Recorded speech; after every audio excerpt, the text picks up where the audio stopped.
అయితే దీనికి ముఖ్య కారణం ఏంటంటే గత ఒక 15-20 డేస్ బ్యాక్ ఈ JCL1 హాస్టల్, అదే స్కూల్లో హాస్టల్లో ఉంటాడు.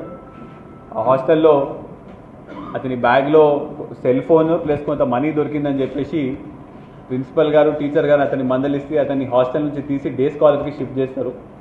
ఆ సమయంలో పేరెంట్స్ ముందు ఇతనికి తిట్లు పడడము, అదేవిధంగా ఈ అబ్బాయికి బియర్, ఆల్కహాల్ కన్స్యూమ్ చేయడం అలవాటు, అదేవిధంగా బైక్ అంటే కూడా బాగా ఆశ. ఇంకా ఇది ఉండేసరికి ఎట్టి పరిస్థితుల్లో మనము ఈ డబ్బులు సంపాదించాలి, ఏదైనా చేసి డబ్బులు సంపాదించాలని చెప్పేసి కరెక్ట్ ఈ ట్యూస్డే రోజు అంటే 11th రోజు స్కూల్ ఫీజు కలెక్ట్ అవుతుంది కదా, ఆ రోజు ప్రిన్సిపల్ దగ్గర కంపల్సరీగా డబ్బులు ఉండే అవకాశం ఉంటుంది.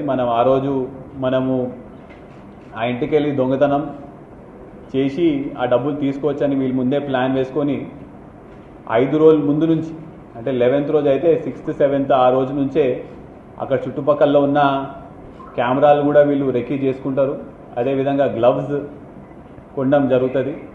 ఏ టైంకి వెళ్ళి ఏ టైంలో ఒక్కళ్ళే ఉంటారో కూడా చూసుకొని మొత్తం ప్లాన్ వేసి ఆ రోజు 11th రోజు స్కూల్ అయిపోగానే 4ంటికి వీళ్ళు ఇద్దరు బయటికి వచ్చి అక్కడ ఉన్న అవుట్స్కర్ట్స్లో కలుసుకున్న తర్వాత అందులో ఒక అబ్బాయి లోపలికి వెళ్ళి గోడ దూకేసి ఫోన్ మాట్లాడుతున్న సమయంలో, డబ్బులు తీసుకుని వెళ్ళే సమయంలో రూప అనే డిసీజ్డ్ గుర్తుపట్టేసరికి మళ్ళీ బయటకు వచ్చి మమ్మల్ని పేరు చెప్తుందని చెప్పేసి ఒక 27 సార్లు కత్తి పెట్టి పొడవడం జరుగుతుంది.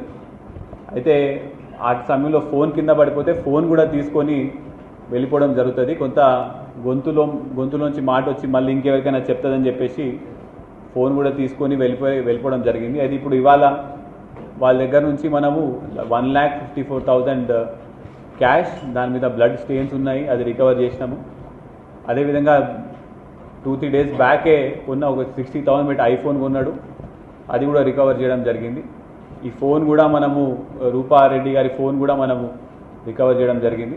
ఇప్పుడు వీళ్ళందరూ less than 18 years of age ఉన్నారు కాబట్టి ఎమ్మటే మనము ప్రొసీజర్ ప్రకారం ప్రొడ్యూస్ చేసిన తర్వాత మళ్ళీ కస్టడీ తీసుకొని తదుపరి విచారణ ఇంకా ఏ విధంగా ప్లాన్ వేసిరో కూడా అది విచారించి మళ్ళీ ఛార్జ్షీట్ వేయడం జరుగుతుంది.